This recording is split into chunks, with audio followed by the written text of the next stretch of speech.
Hey, welcome to the CMO Whisper Show. I'm your host, Steve Olensky.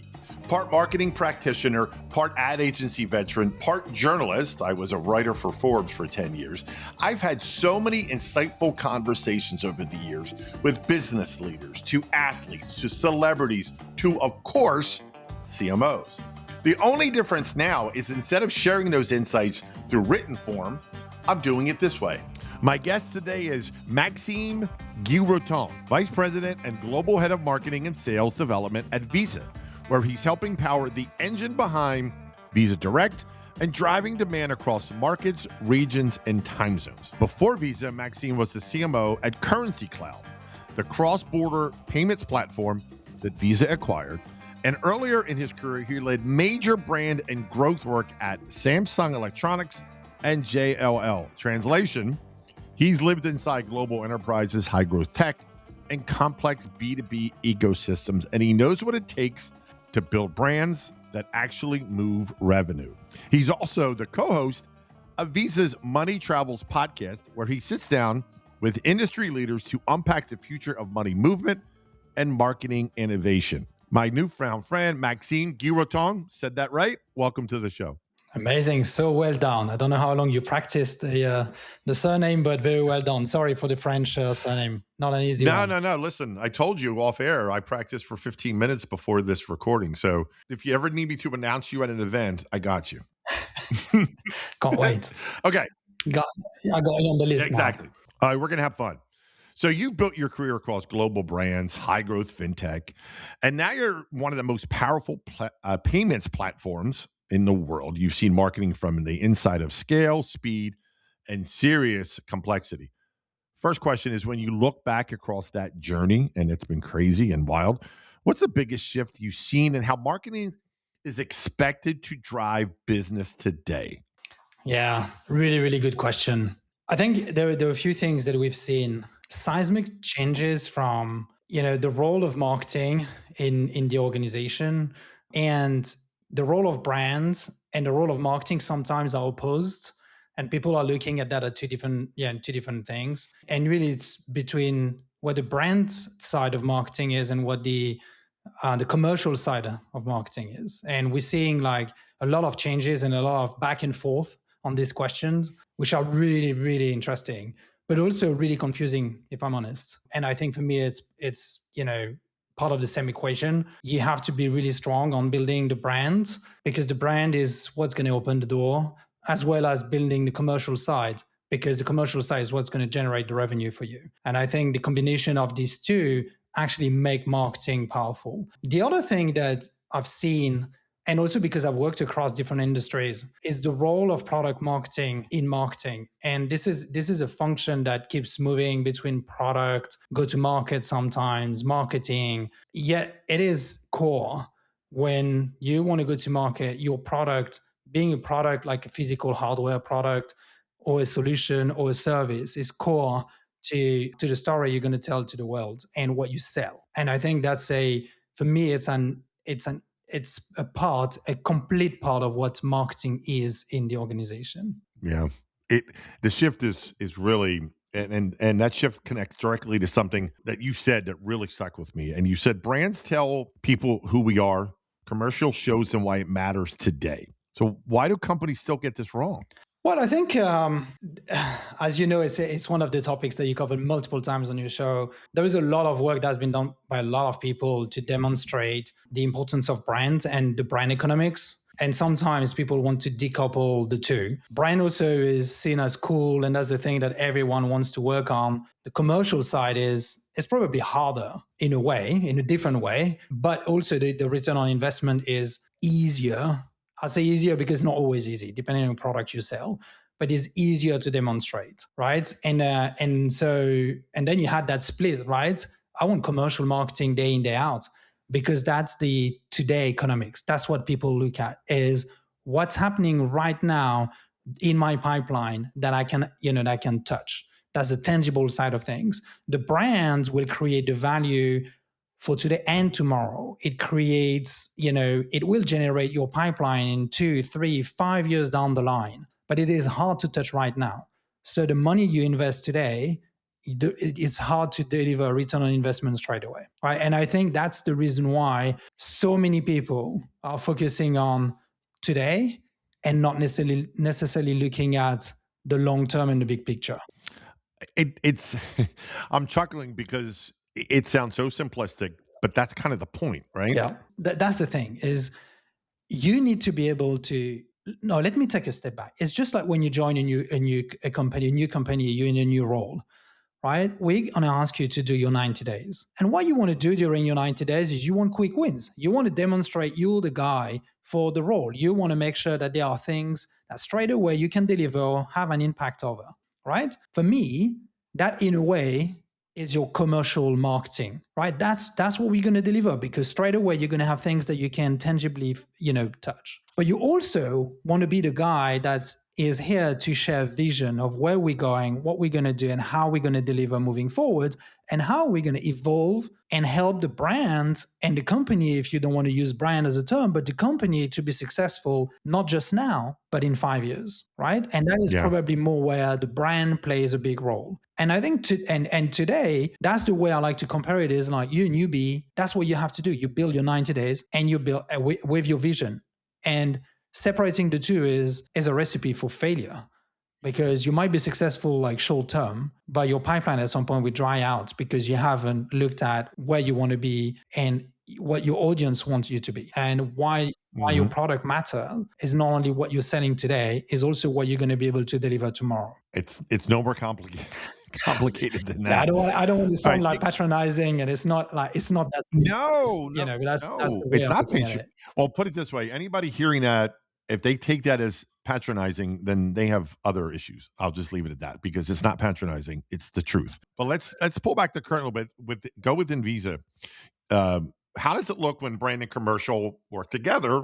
Where you're at now. How does it work? How does that look successfully? Yeah, absolutely. So look, I look after Visa Direct, which is the money movement platform for Visa. So really, when you want to think about it, we help companies, individuals as well, to move money from one point to another point, right? And sending money across the globe, for example, if you want to help a friend in another country, or, as a business owner, if you want to get paid, you want the money to come your way. 18 months ago now, almost 2 years ago now, we actually decided to bring a lot of different business lines and acquisitions together, and to under the Visa Direct umbrella, right? Which is, it's not a brand, I'm going to be honest, it's a name. Our brand, our master brand is Visa, and we're benefiting massively from that brand, which is one of the most powerful brands on the planet. And Frank, our CMO, and the leadership team are doing an amazing job to take that brand to another level, to be relevant. And I think that's a key word, is to be relevant. Our job as Visa Direct has been to create a name that resonates with the particular audience we're going to. The people in financial institutions, the banks, but also the fintechs, to actually buy the platform that they need to move money simply across the globe, and benefit from that powerful brand that we have and the powerful platform that Visa is. We spend a lot of time, and of course money, to actually explain or re-explain what we like to call supercharged Visa Direct is, and how it's going to help them to move faster. It's going to give them an edge on the market. Mm-hmm. And so we spend basically, and probably the math are not necessarily right, but we spend a lot of time, and probably 50% of our budget, to go after rebuilding that presence to the market and telling our story holistically to everyone that we engaging with. In parallel, we continued all the hard work of creating demand and even lead generation, like very B2B here, lead generation, being present at events, etc., to actually find those opportunities, find those clients and prospects that today are not satisfied by what they have, or don't know where to start, because the payment industry is very complex. There are lots of players. Finding your way in, it can be very, very hard.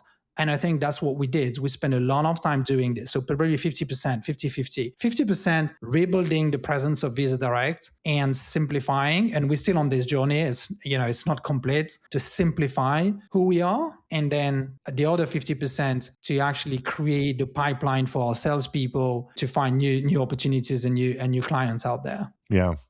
So if brand and commercial finally stop acting like rivals, right, and start acting like teammates, then the question is, what role does marketing actually play, or what should it play? So I think for me there is a big danger is if you start splitting these two things. And I'm gonna give you a different example and a parallel. What I like to talk about is how do you communicate externally and how do you communicate internally? If your communication internally to, your employees and stakeholders is different than the one you give externally, then you've got a problem because it means that who you are externally is not necessarily who you are, and at some point it's going to show up. And I think it's the same between the brand and the commercial side. Marketing is a whole. I think we need to stop splitting it in two. Both of them feed each other, and back to my example on communication, you should have something that is consistent that starts from the top of the funnel all the way. It goes from the left-hand side to the right-hand side. Your messaging, your communication, what you deliver for your client has to be consistent. Brand or commercial is the same thing, right? It's two sides of the same coin. I think that's the way we need to treat it if we want to be successful. Yeah. I know. Now, you've talked about using a loop, right? You've talked to me off air about narrative to experience to proof to demand, right? Correct. Walk us through, how does that show up in a real campaign or a launch? Yeah, so let me give you an example. Today we have the largest and probably the most robust platform on the planet, right? And network, right? To make sure that we can move money, as I said, from A to B. A lot of the work that has been done at the beginning has been to reestablish that. And we're working on this, like establishing that presence, explaining what it is to our audience. But it is also giving tangible proof point along the way, right? And one of the things that is that, there are a few things that are very important, but it's talking about the speed of that network and delivering this.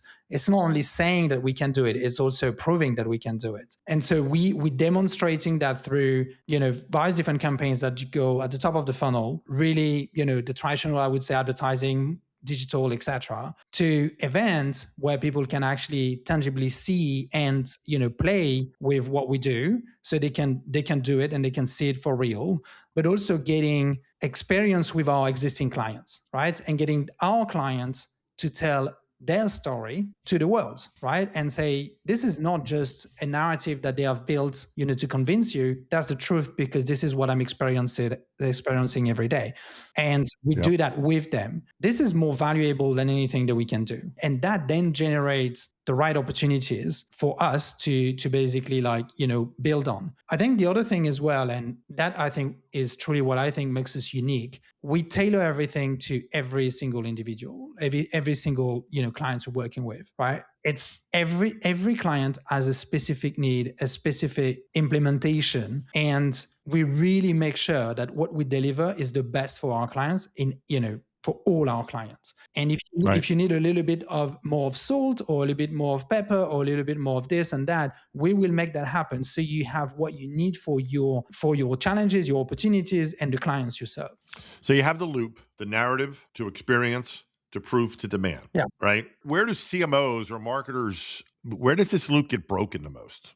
And what can CMOs do to avoid that breaking the loop kind of thing? I think the biggest challenge is to make sure that you don't oversell or overpromise, right? And when you look at right at the beginning, we're marketeers, right? So what we love is having a very big claim, something that everyone will, wow, I wish I would I've thought about that, or I wish I would have said it this way, or it sounds amazing, and then but it's not the reality. And the clients will, the people will want to engage, but the minute they're going to start working with you, they will be very disappointed. And we talk as marketers a lot about the cost of acquisition versus the cost of retention. If you spend all that money to bring that prospect into your pipeline, but actually you create a big dissatisfaction because what you overpromise basically at the beginning of the journey, you will never get that person back. And in today's world, especially with social media, etc., you're probably going to do more damage to your brand than anything else. And I think that's the big danger, is overselling at the beginning. Yeah, I agree. All right, let's get this more granular into your specific world, because you're not just marketing a product, you're helping shape how money moves globally, right? And you've said Money movement is becoming an experience category. Very interesting. So what does that shift mean for fintech marketing? So what it means, and this is weird, what I'm going to say is weird, but what it means is that when you buy something, you don't want to buy something. You don't want to you don't want to feel that you actually paying for something. It has to be very, very seamless, right? And the fintech and the banks, but also all the merchants around the world, being digital or not, what they want is for that to be as less clicks as possible, as less almost interaction as possible, but also to feel very natural. I'll give you an example, but this is not the only one. But even if you are in a retail store today, there is one thing you always have with you all the time, and probably in your hands most of the time, is your phone. Paying with your phone doesn't become a payment, you don't feel like I am paying, right? It's just part of the experience of acquiring whatever you wanted to acquire. And it's natural. You have it in your hand and you put it down. And now with the rings, with the watch, etc., even more so, you don't need anything in your hand. You can just, put your watch or put your ring on the terminal, and that's it. You got what you want. What matters is not the fact that you paid. What matters is the fact that you get what you want. And so you have countries in the world where it's voice recognition, right? And they know who you are. If you go to India, there are lots of innovation around the world that are making this completely frictionless and almost remove the payment from the experience. It's actually there, but you don't see it. That's the biggest challenge. And look, the shift, it doesn't just impact consumers. It's completely changing how creators and digital businesses operate, right? And I know you've said before, creators are businesses, not influencers. So how should brands rethink their partnerships because of that? Yeah, I mean, we did an amazing podcast episode with Samir and Colin on our Money Travels podcast, and they were giving a really concrete example, right? They started their business without necessarily knowing everything about the business, right? As a lot of entrepreneurs do, you start a business and there is a lot that you learn along the way. And they were really struggling to get paid. And they were producing all this amazing content and, really creating value for the brands that were, leveraging their services, etc., but really struggling to get paid. And that is something that has affected, the creator economy overall at the beginning. I think now the platform have made that much simpler, smoother. It's part of your contract straight at the beginning, but it is, other industries will probably suffer that as well. So I think part of what we need to do and continue doing is making sure it's integrated. The other thing, just to build on what you said, that is important is the financial literacy. And this is for us as an industry, but this is also for us as, mother and fathers and, and whatever, uncle, nieces, grandfather, grandparents, whatever, to actually educate, the young generation about the money. Because at some point, they go, they're going to run their business, and they run businesses now younger and younger and younger, especially in the creative world. Yep. If they don't know, how to manage the money, how to get paid, how to pay, but also how to invest, how to save the money, right? And trying to and really understand, what is a good investment versus a bad investment. We will create a generation of, young individuals as talented as they can that will be bankrupt before they know it. That is financial literacy is a battle we should all seriously take on and really put on top of our agenda, because today, and this is I think also where the school systems is probably in most of the countries in the world is failing in a way or need to catch up with, is money is not a bad thing. It's a really important thing we need to talk about. And this is something that we need to talk about at a young age. And how do you manage that money is critical, because that's going to help you moving forward. Can I connect you with my two kids? Can you talk to them offline? Anytime, my friend. Are you I'm kidding. I'm not sure I'm the best, the best teacher of this, but I try every day. Yeah, but I'm their parent, so I know nothing. So, but you see, you're an entrepreneur, right? At the beginning, I'm sure you felt that pain, right? What exactly. do I do? Why do I go? What how do I manage this? And all of a sudden, it never goes away, and I don't think it should. Right? It should always be be there. Like, oh, wait a minute, I have to think about not just future but long term. But anyway, enough about my own kids. So. Another thing I want to ask you about is you've talked about liquidity fueling creativity. Yeah. I love that. So what actually changes in your mind when payouts get faster and friction disappears? So the liquidity, the reason why it creates creativity is because the minute you start having enough money, right? You're going to tell me what enough is. I think it depends, right? Everyone is different. But when you have enough money, then you start thinking of what you're going to do next, right? What is the next thing that you're going to create that will probably like help you keep, growing? Because you don't have to, you're not scared anymore because you have that liquidity. You can start create, you can start think, innovate, go beyond. That liquidity also allows you to invest in something that will help you to go to the next level.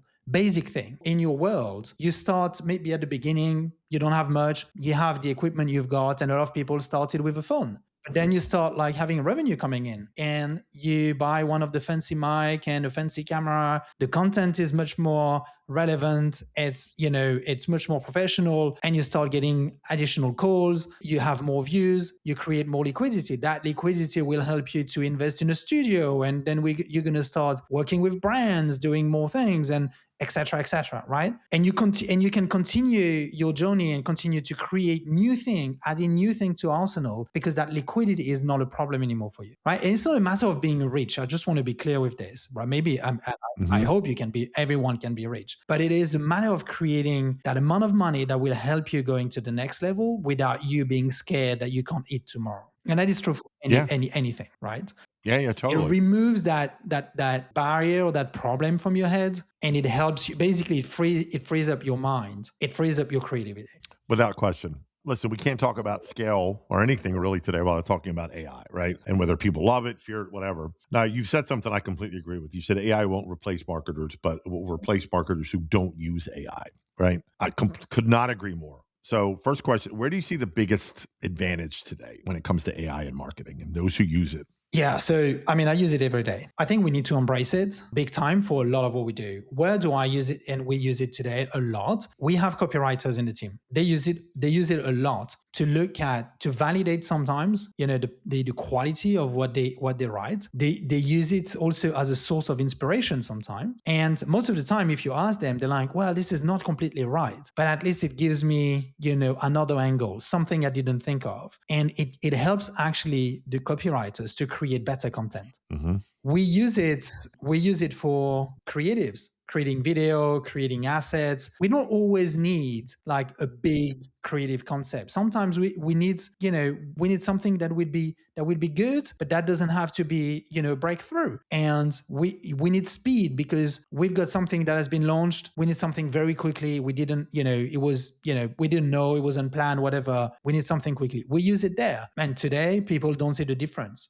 We have sometimes we actually have some of them are performing better than the one that are supposed to be like a big creative thing. And I think we also use it a lot for efficiencies, right? Internally, we've got AI, we've got access to all the platforms. Visa is doing an amazing job with this and giving us employees a lot of the platforms, that exist out there. And they help us every day. They help us with your emails. You start creating like, robots that will help you basically throughout your day to so you don't have to read everything. You just have to read what's important. You can focus on what's important at a period of time. You have all the reminders you want, etc. And we use that. And then where it helps as well, when you look at, especially on on the B2B side, when you look at demand generation and those kind of things, we have people in my team, sales development representatives, very core to generate opportunities for our clients. They use AI all the time when they get in touch with a lead to understand like who are they talking to? What is this person talking about? What matters to them? Because then when they pick up the phone, they are much closer and their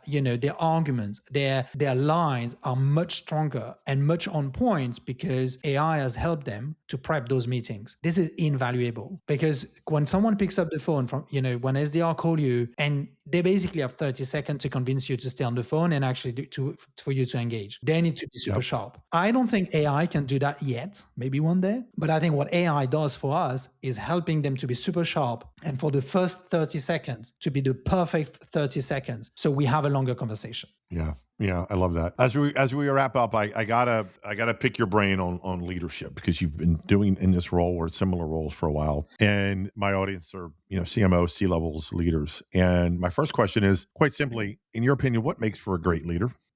I love the concept of servant leadership. Have you heard of that? Mhm. Oh, yeah. I'm a big fan when we reverse the pyramid and when you think that, the front line is always the most important. And Mhm. as a leader, you serve them, not the other way around. How would you say your leadership style has changed or evolved over the years? So I think when I started, I was probably not thinking this way. I was probably feeling like, all right, I'm the boss, right? I'm the one who decides in the house. Then I realized, though I'm a team player, I played basketball for, over 20 years.